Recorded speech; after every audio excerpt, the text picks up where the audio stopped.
The regret is real, and it's hitting them like a brick wall. I regret my vote so deeply. I feel guilty because I voted for Trump twice. The worst decision I ever made. I've seen the light, and I got out of MAGA. We have deep regrets. Oh, that will kill me. That would kill my friends if they lose their health care. I feel really betrayed, and I feel really angry. People are now becoming ashamed to even say it. They voted for him. We are living proof that it is possible to change. Well, here we go with another around and find out. Suffering the consequences of your actions is what happens when you vote for fascists. You're getting exactly what you voted for. I don't trust you.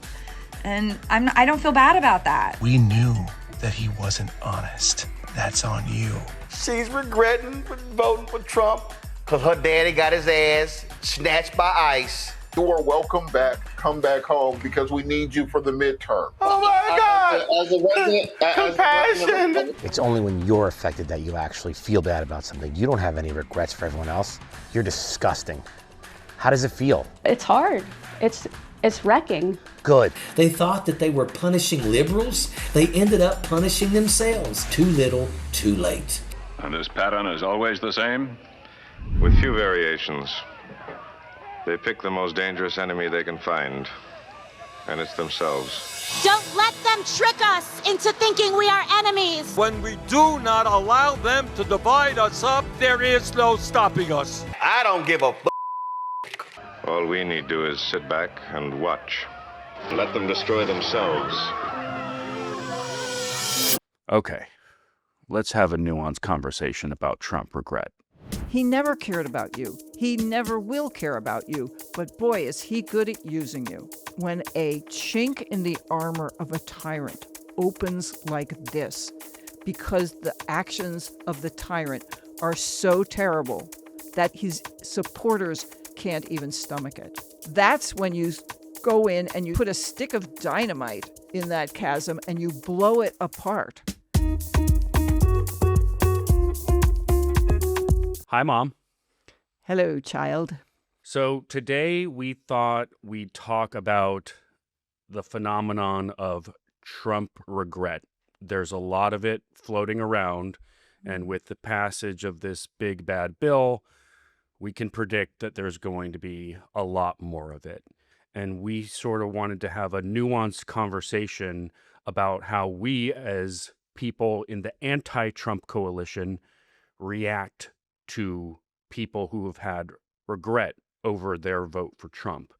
But before we dive into that specific phenomenon, since you are a person who was once a conservative and changed, and anyone who knows the show knows a little bit about that transformation, one thing we haven't talked about is what happened after you realized that the conservatives were telling you a bunch of lies. Yeah, the FAFO phenomenon of F around and find out made me start to think about my own FAFO kind of journey. And I think it would surprise you. I don't think you would be able to predict what happened after I realized that people had been lying to me. I mean, did I just take my being a zealot and become a zealot for the other side? Did I just go from one side to the other? Did I give up on both of them? It gave me a lot of insight into what's going on now, I think. And so I wanted to talk about that. Put this all in context of where my head was at that time. You know, I grew up very anti-communist. I was way more radical than my parents. I was a zealot in terms of anti-communism. I believed that the country was in mortal peril. I believed that my faith, my Catholic faith, was in mortal peril. I thought the communists were going to take over the United States and murder priests and nuns the way they had in Russia. I suspected every institution. I thought the communists had infiltrated the government, the State Department, the libraries, the schools, the fire department, the unions, Hollywood, everywhere. And I believe that anyone who believed differently than me was brainwashed. And people who are progressive think that this thing about fake news and Trump making all this noise, oh, that's just fake news. is new with Trump. It started in the 50s.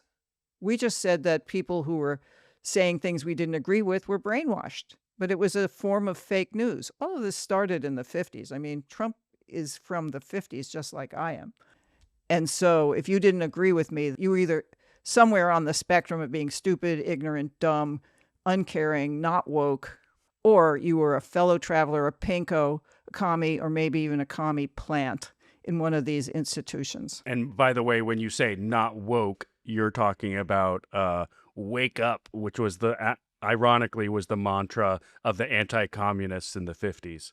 It was. Wake Up America comes from the 50s. But that's what I thought of the other side. And that's something that people casting aspersions on the people who have regret don't understand. What I thought of people who didn't agree with me. You know, Trump and I are almost the same age. You know, he grew up less than a mile from my high school. He knew all about being woke and being brainwashed.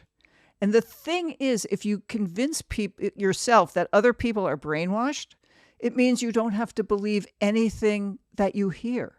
You know, you're able to say, no, that's all lies and propaganda. You can dismiss everything as propaganda. And the more persuasive it is, the better evidence it is of what great propaganda the other side has. I was a warrior. I was fighting for the future of my country. I was with this small band of people who were the patriots, who were the people who had this secret knowledge, who understood when everyone else was either asleep or didn't care. It gives you a sense of belonging, identity, purpose in your life, moral clarity. So, you know, here I am going along in my life, feeling that everything bad that's happening to people is the price that you pay for making your country strong. You know, they get fired from their jobs, they get blacklisted, it doesn't matter.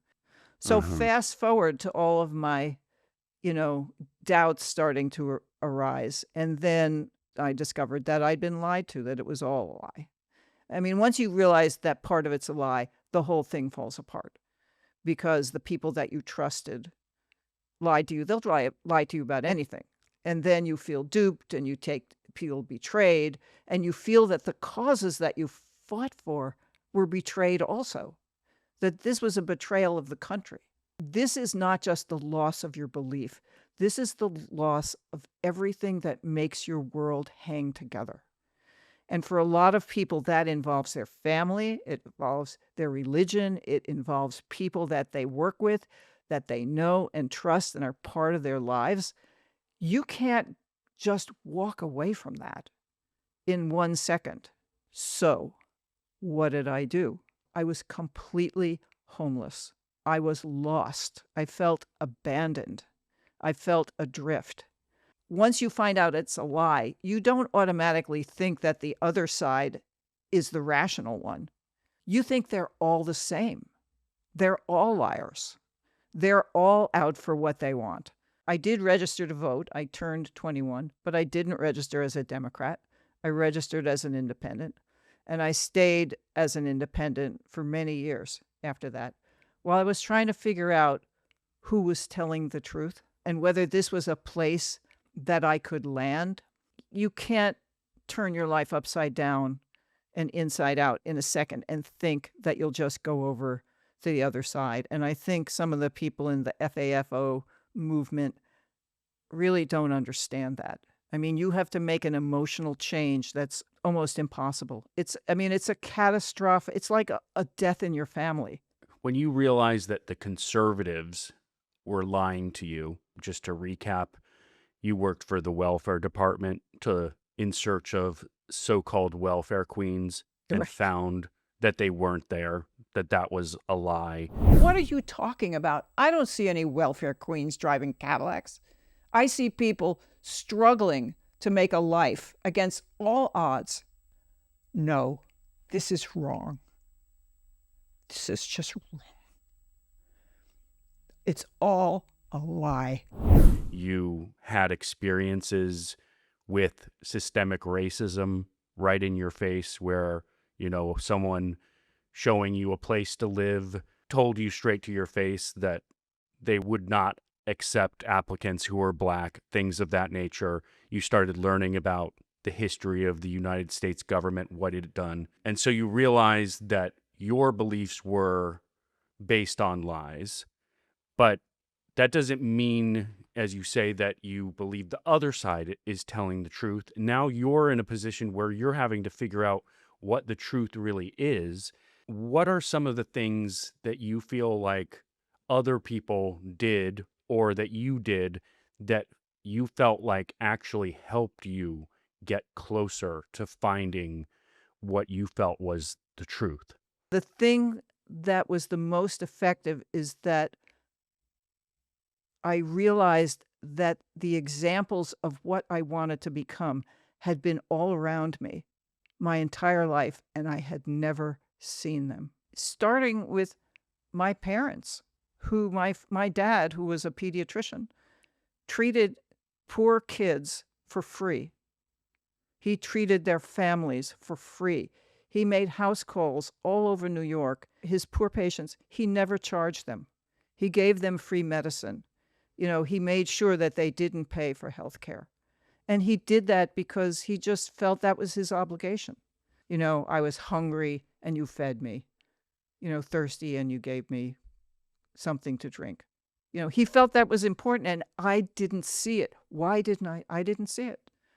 And then I saw it. Yeah, it sounds like once you realized the lies you'd been told, that shift in perspective allowed you to see the things around you and the things throughout your life in a very different way. And so maybe that was the necessary thing that you needed in order to start actually seeing examples of what your values really were.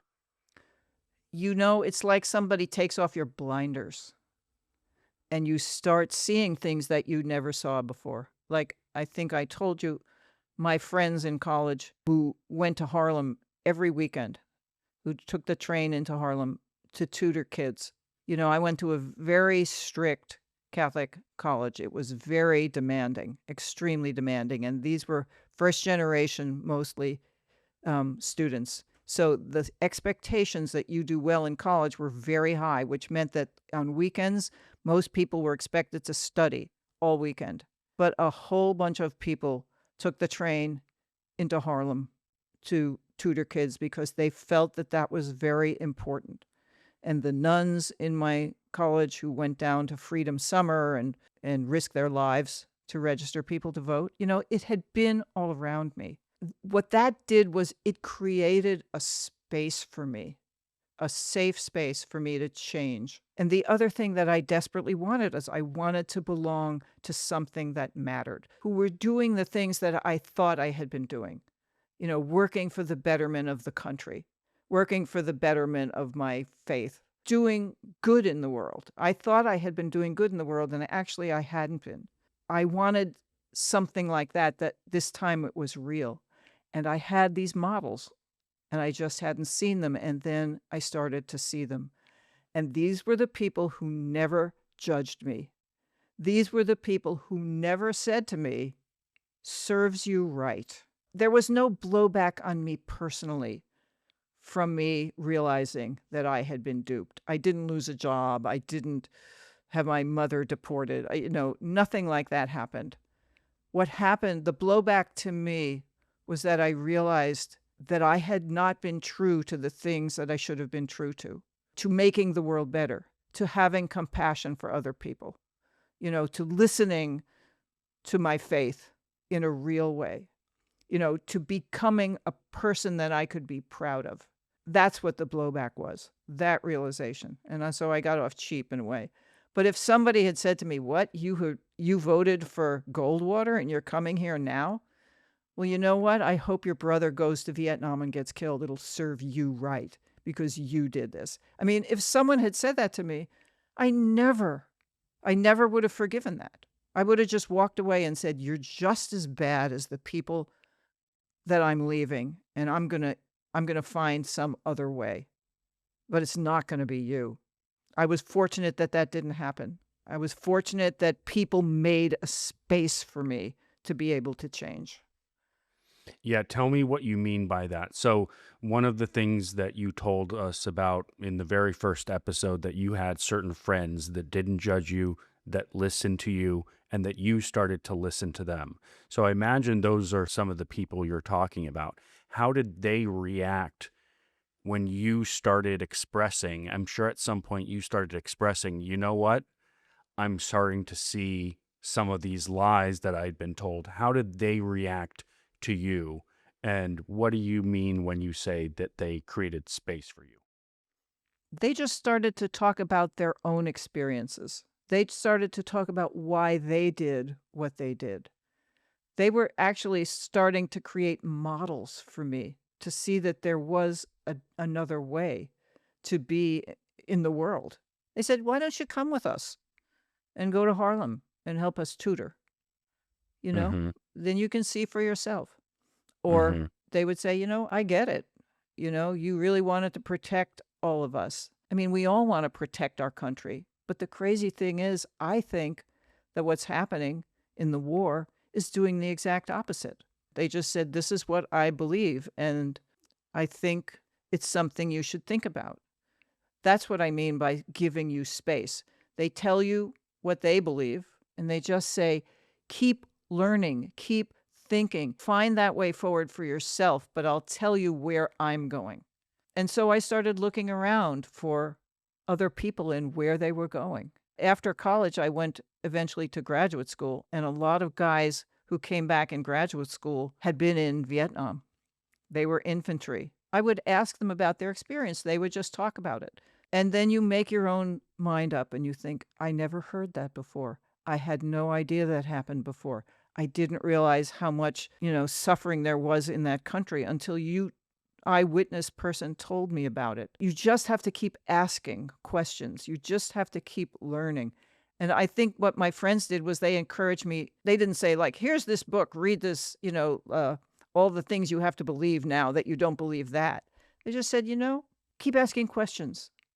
The world's a lot bigger than you thought it was. Just keep learning. And no matter what, you're welcome here because you have a good heart. You really want to do good in the world. And so do we. Somebody said, what do you want to write on your tombstone? Do I want to say I was ready to put people in prison because they didn't agree with me? I did nothing to heal all of that? No, I don't want that. So that brings us back around to what's happening today, which is that in some similar ways to the fact that you realize you had been lied to, there are a lot of people today that are realizing they were lied to by Donald Trump. And there is a lot of content that is being turned into. So in terms of how we, as people who always knew Donald Trump was a scoundrel, the question is, how do we react to that? How do we react to the people who are now having regrets about their vote? Now, these people who are regretting their votes for Trump fall into a whole wide range of categories. But they do. Let's just start out by talking about the phenomenon of FAFO, which I'm not going to say what the F stands for because I don't want to get demonetized, but you can figure it out. The sentiment is, you messed around, you voted for Trump, and now you're finding out. Because a lot of this Trump regret stuff has to do with people who are experiencing very real consequences of those votes. They're losing their jobs, their family members are being deported, their businesses are going under because of tariffs, all sorts of things. And there is a trend of people to say, serves you right. Part of it makes sense to me. What do you think is going on with the FAFO? Well, I mean, come on, it's like a car crash. Mm-hmm. You can't look away. You should, but you can't look away. And, I get it. I mean, I do get it. Like I told you, I'm Italian. And someone said, yeah, your emotions scan the spectrum from A to B, which is loyalty and revenge. So two gears. I get it. It's like, serves you right. Because we saw this coming. We were the Cassandras. You know who Cassandra is, right? She was so Cassandra is the daughter of Priam and Hecuba in Troy. And she is cursed by Apollo with this gift of prophecy that everything she prophesies will come to pass and that no one will believe her. Mm-hmm. We were all the Cassandras. We knew this would come to pass and we could not move the needle. Mm-hmm. We just couldn't. People were just like me saying you've been brainwashed and it's propaganda. So everything that you said was dismissed. Mm-hmm. And you feel completely devalued. You feel depressed. You feel like the truth it doesn't matter at all, that the country will fall apart. And we knew that these terrible things would happen. It's not just your candidate didn't win. It was that your country was going to fall apart. And it's all come to pass. And there's some kind of a vindication in that. It's karmic.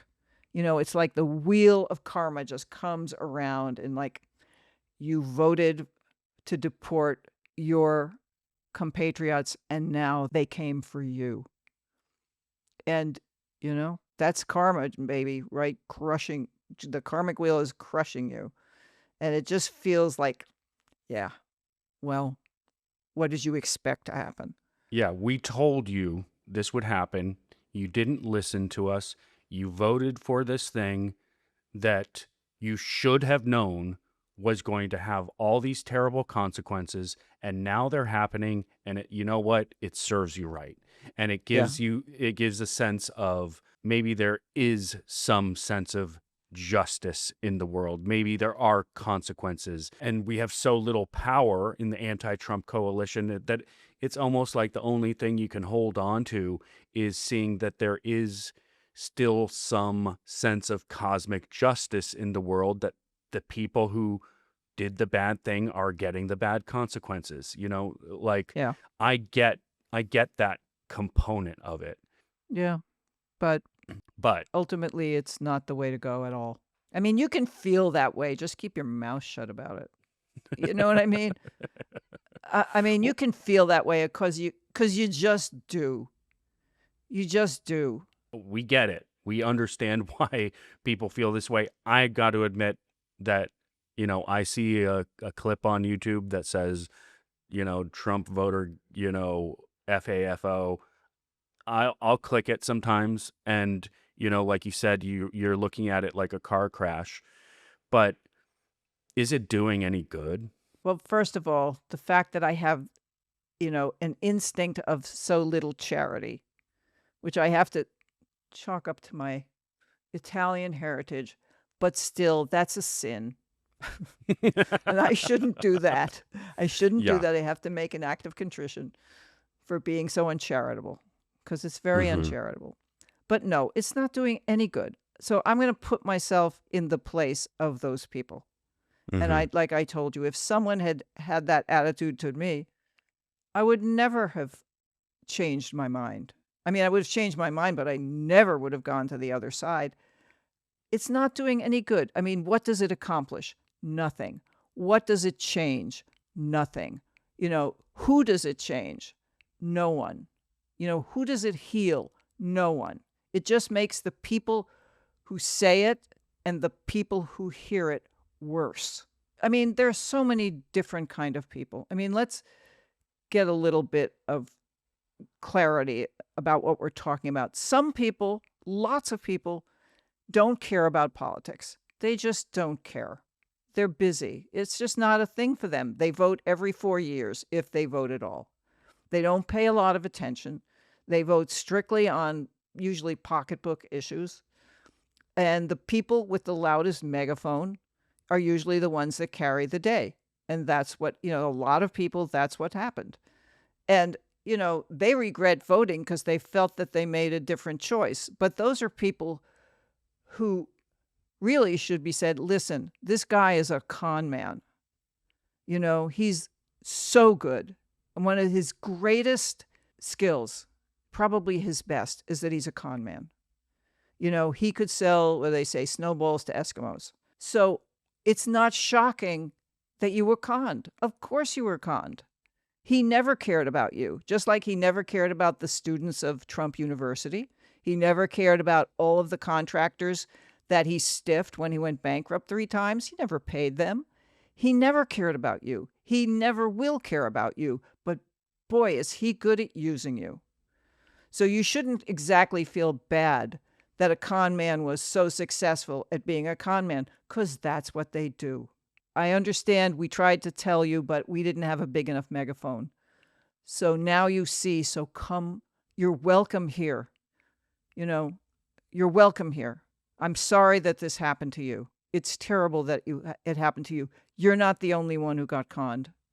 Millions of people got conned. Our side is not perfect, but they are evil. Come over and help us make this right. That's all we can do now. The country needs you. That's what I would say about that. Those people. Yeah, and there's a wide spectrum of regretful Trump voters. And some of them, they're still not ready, let's be clear. If your reaction to, I regret voting for Trump because he's punishing the wrong people, he was supposed to be punishing these people, not my people, you haven't learned anything. One of the things that I think, because I've been thinking about this a lot, and I think that the one thing that I hadn't really considered was that people are mostly not compassionate outside their own tribe. Looking back, if I look at my life it's over 3/4 of a century now, the one thing that I think is true is that a lot of people do have compassion. They're wonderful parents. They're generous within their communities and within their tribe. Yeah. But their vision does not go beyond that. There was a story of an Iranian woman who'd been in the country for 35 years. She lived in New Orleans. She's a wonderful person. She contributes to her communities as Habitat for Humanity. She showed up for her immigration visit all the time, and they snatched her. And they were going to deport her. And Steve Scalise, who is the big Republican leader, intervened and told the immigration people, well, you really need to rethink this and blah, blah, blah. Good to have powerful friends. And a lot of people, 100 people, wrote letters to support her in her community. And they wrote to Trump and said, we really support what you're doing on immigration, but not this person. And, I think that that's what baffles a lot of us. Like, you are such a fan of Trump. You had a song for Trump and you trumpeted all over the internet, and then they deported your father. And you feel so terrible about it, and you're asking for our compassion. And people's reaction is, well, you didn't have compassion for anybody else. I think for the vast majority of human history, that people have not had compassion outside their tribe. I think that that's kind of a default. And I think that, I told you I was listening to this series of lectures on human rights. And this expert, this guy who's a genius about this, said, you've had echoes of people with great compassion throughout history. The great religions of the world have all been based on compassion, on universal compassion. But it hasn't translated. It translates in fits and starts throughout history. And it's only been fairly recently in the grand scope of history that people have been having compassion for outside their circle. And I can tell you that as a conservative growing up, people referred to other liberals as bleeding heart liberals. And that was a terrible thing to call someone. But when you think about it, it's probably the greatest compliment that you can give someone, that they have compassion for people that they don't know, that they have compassion outside the circle of their family or their church or their neighborhood, for complete strangers who just have had wrong done to them. That is the commandment of most religions. It was certainly the commandment of my religion, which I basically ignored. And I think that one of the things that changed me more than anything else was seeing people who modeled that kind of compassion. The nuns who walked in Selma, the friends of mine who worked in Harlem, the people who graduated and joined the Peace Corps, the people who could have done anything with their lives but chose to be social workers, chose to be therapists so that they could help people. That was probably the greatest model, that holding a mirror to my face and saying, you need to be like that. You need to at least aim to be like that. Not in a stupid way, but in a sensible way, to have that as your default. And then some people, well, you're going to take advantage of my compassion. Well, don't do that because I'm Italian and don't cross me. But, but it's a good default. I had a friend in high school. We were at a pizza parlor, she and I. She was telling me a story about religion. And she said, my uncle never went to church on Sunday, which in that time in the Catholic Church was a mortal sin, which meant that if you died after not going to church on Sunday, you would go straight to hell along with all of the terrible, Hitler and all of the terrible people in the history of the world because you didn't go to church. She said, but during the Depression, he had a building and he never charged people rent. He never threw them out because they couldn't afford their rent, because he had such compassion for these people. And she said, I don't think that that's right, that you should be punished by a rule when you're living your life in such a virtuous way. And I thought about this man and his virtuous life. And I thought, in the conservative view, that's not something you do. That's a very silly thing to do. They owe you the money. They should pay the money. If they don't have the money, they should go somewhere where their rent is cheaper. But of course, no one was working during the Depression. But that was kind of my attitude. And then I thought, I think I might need an attitude adjustment here. And that was the kind of thing that was one of the things I didn't see until later.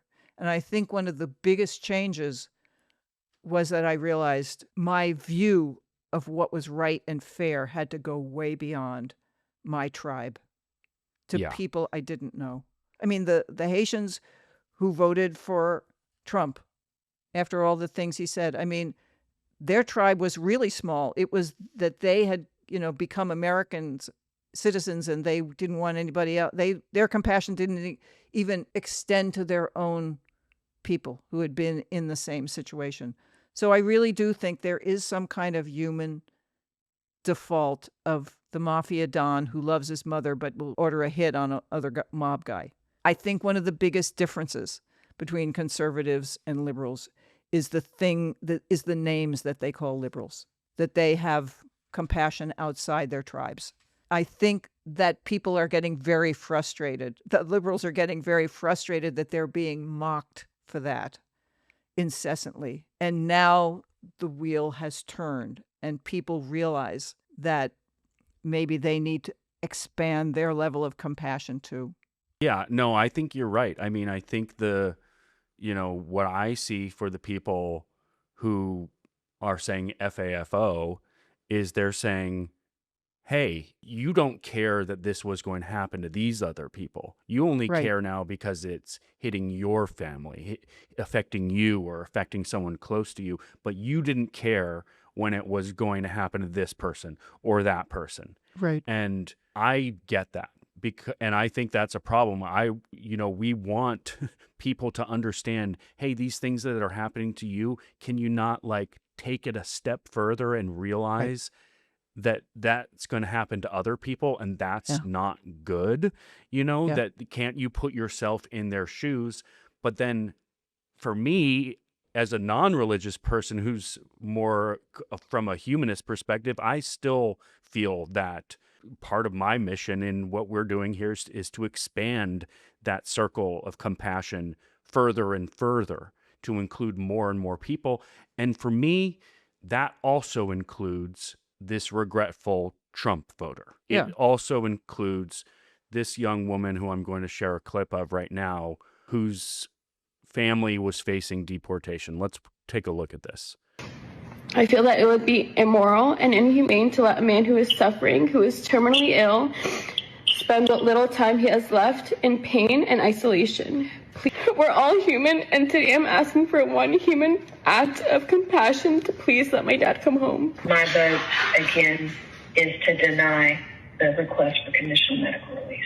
When I voted for Trump, I supported the very system that allows this kind of cruelty to happen. I've spent the last few days reflecting, and I feel like I came through some sort of revelation. I questioned my beliefs, my choices, and my role in all of it. My vote wasn't just a mistake, it was the ultimate betrayal of the very people that I come from. I feel like living in South Florida, surrounded by Republican voices, I was brainwashed into thinking I was one of them. I fell for the propaganda, the normalization of cruelty, and I believed the lies that gave me a false sense of security and belonging. I was convinced that voting for Trump was for the economy or against crime, when in reality I was supporting a man and a movement that dehumanizes people. He basically built his platform on targeting immigrants, spreading hate, and pushing policies that ultimately broke families apart. I regret my vote so deeply, and if I could go back and change it, I would. I'm reading, listening, learning, and unlearning everything that I thought I knew. And to anyone who is feeling the same regret as I am, I want you guys to know that there's still a way for us to move forward, but it starts with honesty first. To every single person who has been affected by the choice that I made, I am so sorry. I think that that's just brilliant. I think that she's amazing, that she had such tremendous insight into why she did what she did. I think is really extraordinary, because it's so hard to get to where she got in a big hurry. I think that she's amazing, and she basically says that, you are giving up your connection to your family, to your extended community.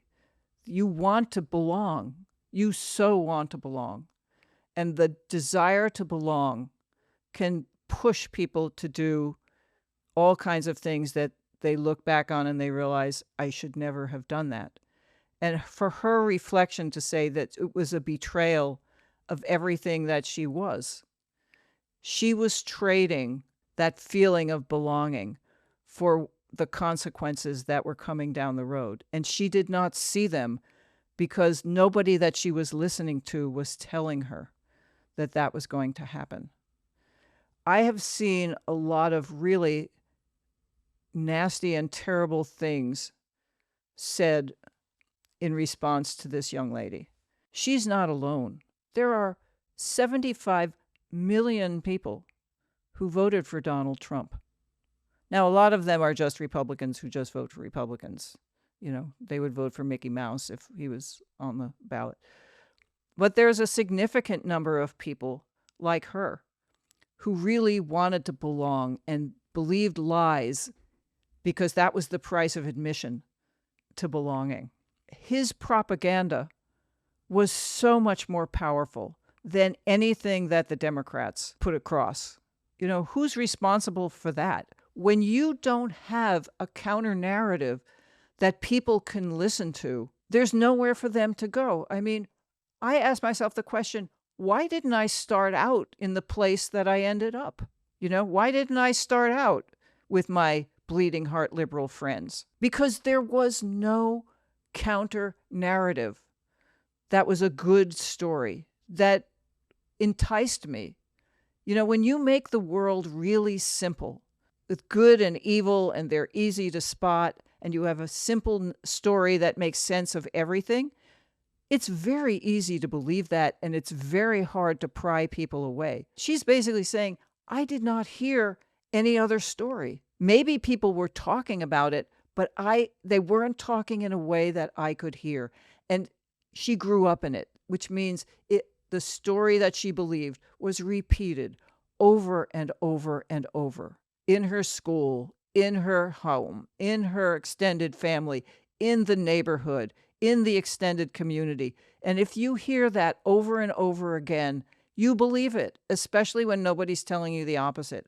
And that is a lesson for progressives. You need to be one of the voices who tells a different story and tells it over and over and over and over. And no one will believe you the first time or the second time or the third time. But the more they hear it, the more questions they ask, the larger the space that gets opened for questions and doubt.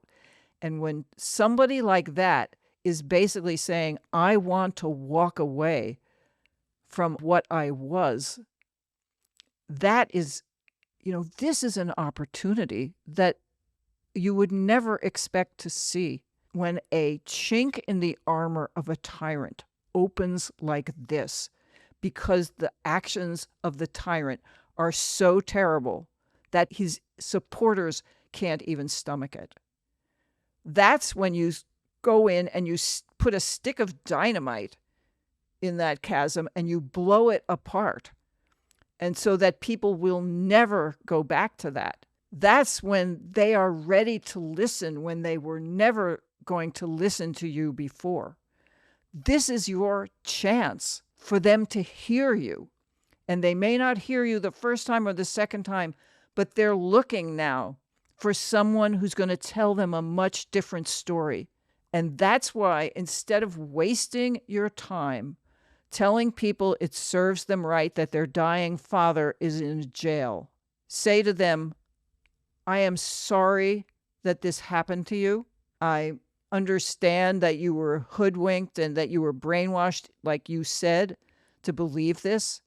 I want you to know that there are people who didn't agree with what you did, who still think that what happened to your father is wrong. And we need you. You are welcome here. Come over to our side. We can fix this together, but we need every single set of hands, especially yours, especially your voice, because you can talk to people in a way that other people can hear. And her voice is worth more than 10,000 postcards to voters, because it will change hearts and minds. That's where people should be putting their energy, not in kind of being the worst part of ourselves, even though I understand the sentiment completely. That's the devil that sits on your left shoulder. Of course you should listen to it and then just, talk amongst yourselves about it. But when it comes to dealing with that person, invite them back.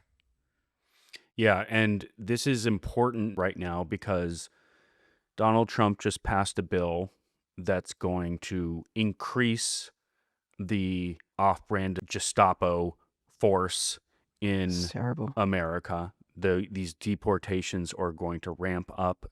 These private prisons are going to be built. Plus, he's going to be kicking people off of Medicaid, food stamps. He's gutting FEMA. So disasters are going to be worse and worse. There's going to be more and more people who are going to regret that Trump vote. And the question is, what are we going to do about it? And what is the leadership going to do about it? The Democratic leadership, because that's the other thing here is we can point at regretful MAGA voters and say, you're getting what you deserved. But we also need to, as a party, if you're part of the Democratic Party, look in the mirror and say, what are our leaders doing? We can blame Kamala for some of the things that she did, but after the Democrats lost, a bunch of these Democrats signed up for, the Lake and Riley Anti-Immigration Act. They're learning the wrong lessons. So one thing I want to make clear is when we're talking about regretful Trump voters, we're not talking about abandoning our values. That's a failed strategy. I think the Democratic Party lost its way a long time ago. They don't know who they are. They really don't know who. The Republicans have always known who they are.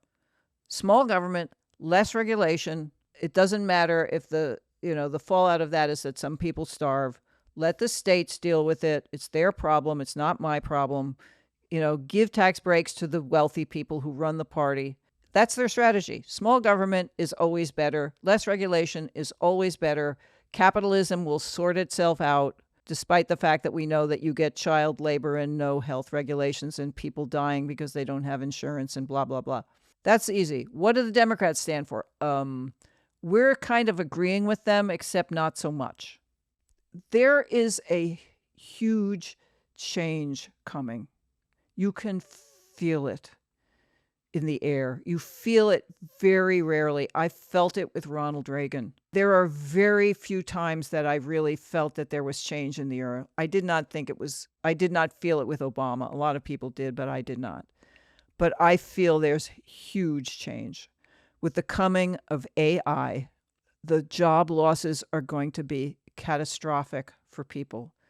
I don't know who these AI people think is going to have the money to use their products if they're taking the jobs of most of the people in the country. The split between rich and poor is so enormous right now. The country cannot sustain it. The world cannot sustain it. As people get more and more poor and unable to afford their lives, and as it's very clear that they will never be as prosperous as their parents were, there is going to be tremendous anger and upheaval. And there is no guarantee of which way that anger is going to go, but you can feel it coming. And it has to be a coalition of everyone who sees this coming and wants to change it so that the vast majority of people are the ones who benefit from it and not the obscenely wealthy. And that is a tall order. But man, I mean, when I think of that change, it's going to rival the beginning of the Industrial Revolution, when there was huge displacement of people from rural areas and incredible, urban poverty, and everything was turned upside down and incredible wealth was created among a very few. You can see that it's already happened, and it has to be reversed. And this is fertile ground for demagogues, but it's also fertile ground for somebody to emerge as the leader who says, no, we have to go take this country into the 21st century in a real way and make sure that the government is the government of life, liberty, and the pursuit of happiness. And we are going to need every single person on board. And the Democratic Party is going to be left behind because they don't get it. The Republicans understand that. And what they're doing is armoring the richest and most powerful people and giving them more wealth and more power so that they can withstand the storm that's coming. But Right. The Democrats are like, well, we want to be like you, except just not so much. We need all hands on deck. So while you're getting angry at people who are begging you to give them a reason to come over to their side, think about actually bringing them over to your side. And that means the Democratic Party, too. And every time I get a fundraising request from them, I stick in an article about something stupid that they did. And I say, not until you actually stand for working people. Usually a quote from AOC. Not until you understand the world is changing and you're not changing with it. And you need to do that. Then we'll talk. Broadening your coalition doesn't mean compromising your values either. I think it's important that we put our focus where it belongs, because you were talking about the way the Republican Party and the super rich, they've got their game plan. And on this channel, we've talked about this game plan because we've seen it before. What do? They turn people at the bottom against each other. They tell you the reason you are not making as much money is the immigrant. It's this race is getting an unfair advantage. They're turning people against each other so they can get away with it. And when we are spending our energy talking about a former Trump supporter who regrets their vote, we're playing into that very playbook.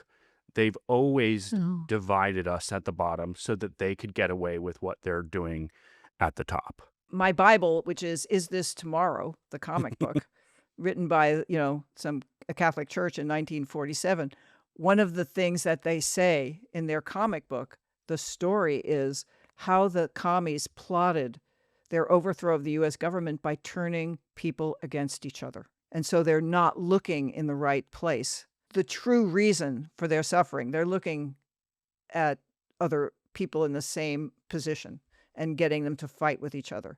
It's ironic that those tactics were actually used by capitalists. That's a classic thing that capitalism and every group that's been in power has done forever. We are doing their job.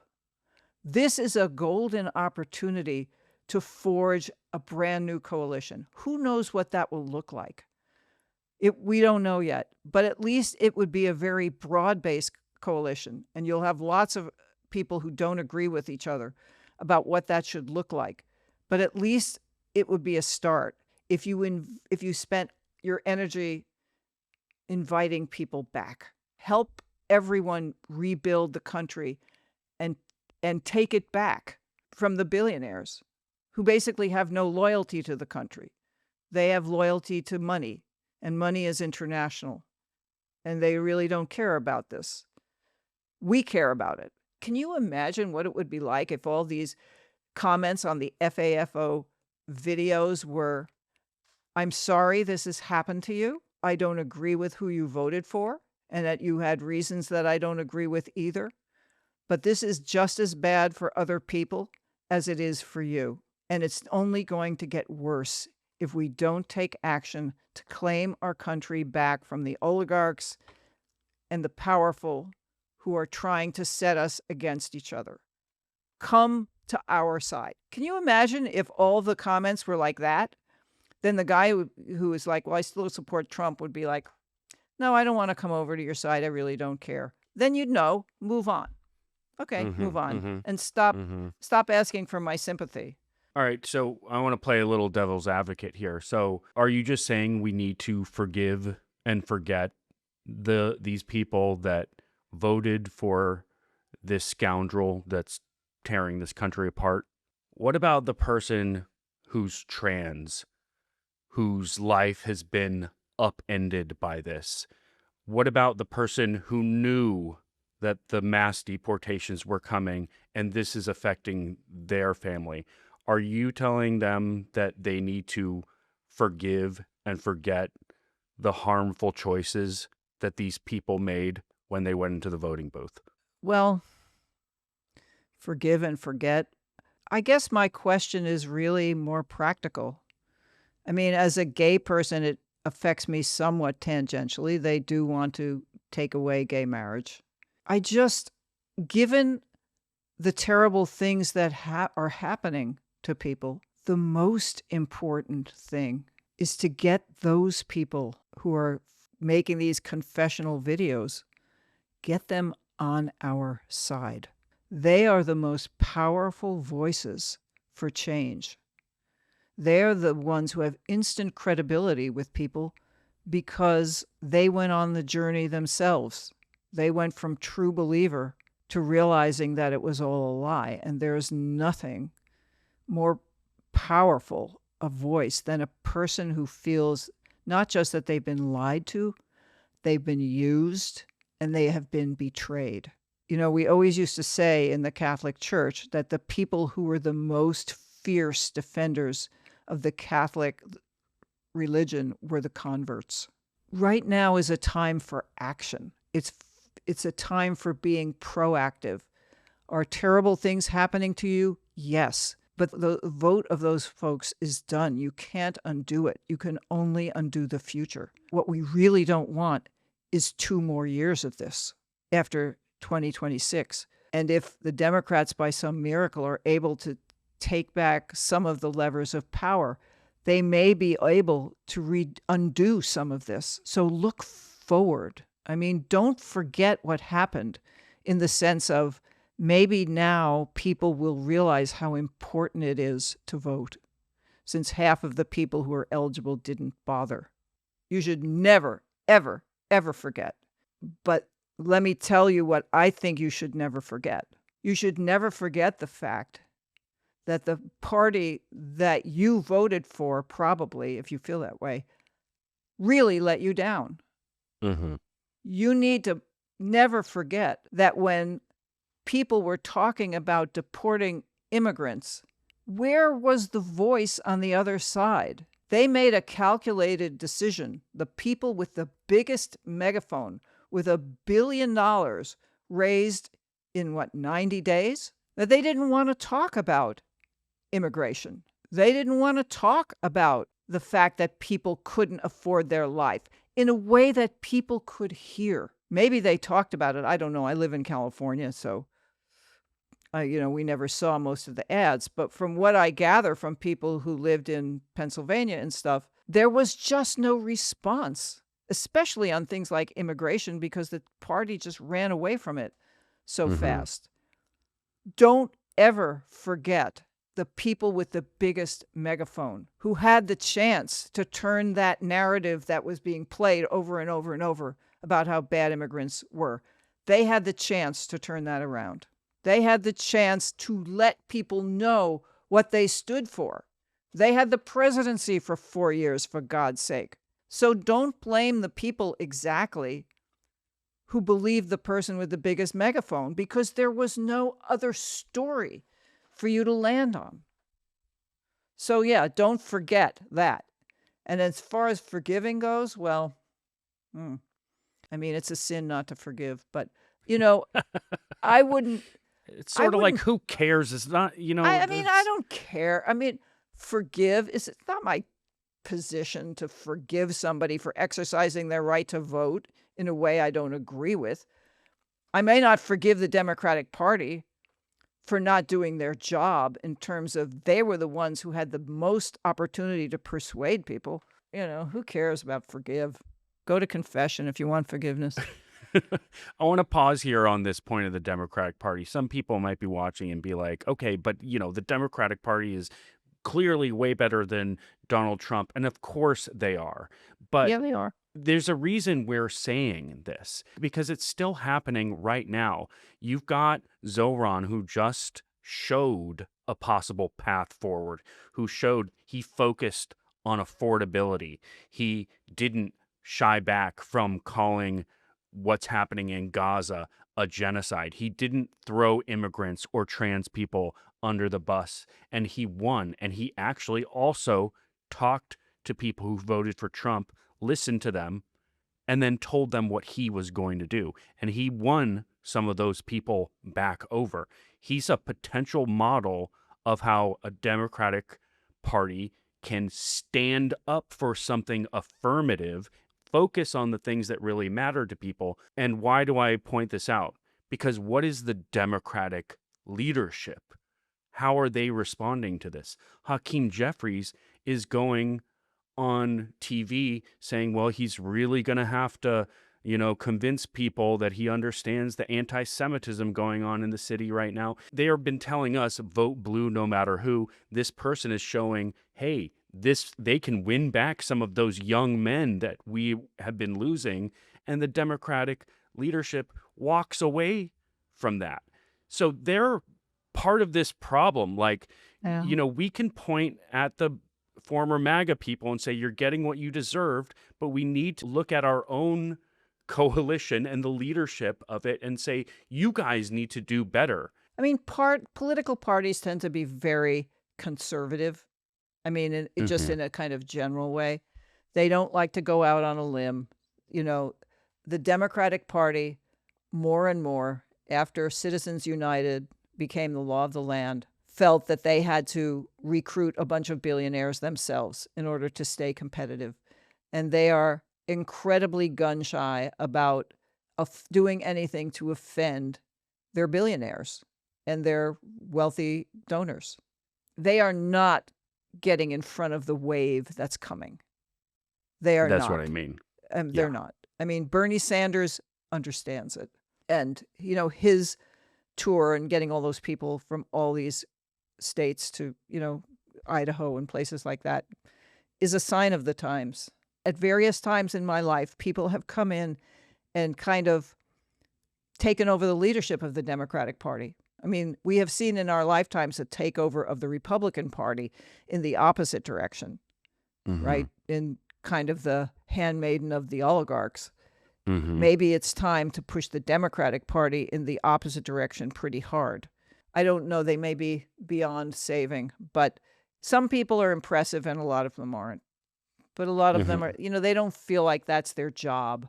And so they're trying not to offend the people that will pay them money. Yeah, I guess I just feel like in some ways, sometimes when we push back against some of this FAFO content, people will accuse you of coddling MAGA or compromising your values. And I don't think that that needs to be the case. I'm not talking about, and you're not talking about, having a beer with Charlie Kirk and finding areas of agreement. When we're talking about regret, we're also not talking about someone like Joe Rogan, who is in the media and who should frankly know better. If your job is to cover this, you should have been watching the convention where they were holding up signs that said mass deportations. We're not talking about coddling MAGA. We're not talking about compromising our values or trying to be more centrist or triangulate ourselves. I don't think you need to move to the center in order to win back people who regret their Trump vote. I think you need to show some real vision, show some real understanding of the actual problems that are facing America, and stand more firmly and boldly in a vision that's going to be better for everybody. And I feel like the Democrats, our leadership, is driving with the brakes on, trying to chase the polling. They say, oh, people, are upset about immigration, so we're not going to try and persuade people with a different story. We're just going to try and be Republican light on this issue, or we're going to try to not talk about it altogether. I think you can reach former people who regret that MAGA vote while still being bold in your agenda. In fact, I think it's more helpful to do so. It's the only way. It's the only way. You have your own vision and you stick to it and you say, come along with me. That's what Bernie Sanders and AOC do. They don't say, I'll meet you halfway. I'll give some tax breaks to billionaires. No, they know who they are. And there's something very appealing about knowing who you are. I always have taken the position that be who you are, stand for what you believe in. That is more appealing to people than wishy-washy this and that, and maybe this and compromise that. And, maybe you're going to have to do that in order to govern, but you have to have a vision of where you want to get to. That's what Yogi Berra says. If you don't have a vision, you might end up in some place you didn't even know you were going, and that's still very true. I think people vastly prefer authentic voices. And I don't have any problem saying to somebody, I'm sorry that this terrible thing happened to you. Because I am. And I can also say, I did not agree with that position. Because what I thought was they were going to start coming for more and more people. And I think you should see, maybe, perhaps now you see that they never cared about you. Use the opportunity to acknowledge their situation and say, they never cared about you. And this is just one example. And they're not going to start tomorrow. They're not going to say, I made a mistake deporting all your workers. I made a mistake deporting your father. They're going to say, no, I'm going to deport a whole bunch more people. And if it ruins your business, I don't care because I don't care about you. This is just the opening act. You have to make people understand that it doesn't stop here. That this is part of a much bigger picture of dismantling everything that has made America truly the envy of the world, which was a strong middle class, unions that gave workers a lot of rights. It was a tax system that made sure that there was no incentive to make billions of dollars because you just get taxed for it. Mm-hmm. You know, and then they would take that money and put it into really good schools and really good roads and really good hospitals. You have to make people understand that they don't have to live this way. Yeah, and what you're seeing right now is that there's one of the biggest cohorts of people that Trump is losing favor with are young men. They voted for him because they thought, for whatever reason, he was going to improve the affordability crisis, that he was going to make things more affordable for them. And they're realizing that he's not going to do that. And I think that those people are gettable. We need to stop fighting with that cohort of people and point our finger where it belongs and also share a vision that actually is going to benefit them. I mean, if you look at history, the great leaders, the union leaders, even if you go back to the kings, the power brokers, they built their coalition by expanding it, by making people belong to it. And they brought in their former adversaries and co-opted them, basically, because it makes us better when we have more voices. Come over and build this big coalition. That's how you change things. You know, the great leaders don't have time for this tit for tat. It told you so, it serves you right. They don't have time for it. Bernie Sanders doesn't have time for it. He doesn't say to people, raise your hand if you voted for Trump, you can't be in my rally. You know, he says, if you voted for Trump, I understand you can't afford your life. Of course, you know, we didn't do the job. Mm-hmm. You know, and to the extent we did the job, we didn't tell you about it either. Mm-hmm. So, you know, it's not surprising you voted for Trump, but let me tell you what the real situation is. Stop hating on your neighbor. Your neighbor's not your enemy. That's the message. You know, come over to our side. You were always going to be nothing but a tool to him. I hope you see that now. There's an episode of The Twilight Zone, which we started this video with, where a neighborhood of people are turned against each other through the simplest tactics of division from these aliens who point out that every town they go to, they're able to turn people against each other, fighting amongst themselves by sowing paranoia and fear inside of them. Then I take it this place, this Maple Street, is not unique. By no means. Their world is full of Maple Streets. And we'll go from one to the other and let them destroy themselves.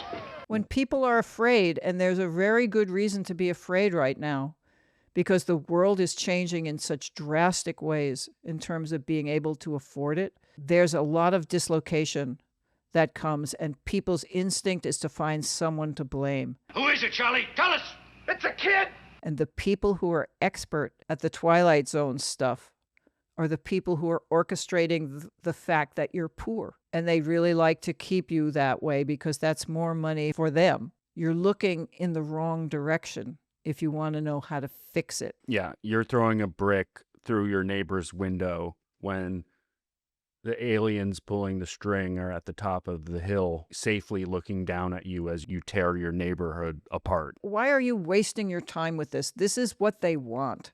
The only thing that can save Trump and his disastrous policies, disastrous for every family, every kid, every child, every parent, every working person, the only thing that can save him from a complete collapse of his administration is us fighting with each other. If you push people away, they will never come back. Just stop doing it and use your energy to build the coalition of the righteous who are going to take our country back and rebuild it. We're going to do it, not our party. We're going to drag our party into this. If our party leadership won't do it, we're going to have to do it.